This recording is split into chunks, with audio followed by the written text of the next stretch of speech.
Describe the week in between where you obviously lost, probably came under pressure in the media, as some of the England players have. Obviously, the discourse has probably been slightly more positive here, but the regrouping in that week to then Mm. go and be able to get the job done. I don't remember where the second test was. I'm sure you'll be able to tell me, but getting the job done the next weekend.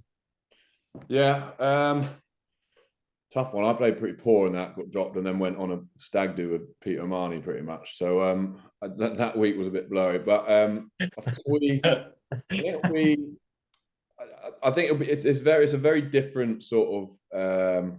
I wouldn't say it's apples with apples, that one. I think that test we lost, and we lost thoroughly. I think this one is, you know, there's a real narrative and story behind that. Actually, we are building, and that was well within our grasp. So yeah, I'd already say pretty different. But what is interesting about these tests is that they are back to back, and summer tour is probably the only time you get those. So you can have different stages of these tests, especially if you have a three-test series where you hold certain things back, you trial things, work off the back of doing other things. So there's a bit of like thought process that goes into how you position and how you still have an element of surprise, still have an element, even though you've just played a team. So I think that's from a purist perspective, that's quite exciting. And I think when you look at how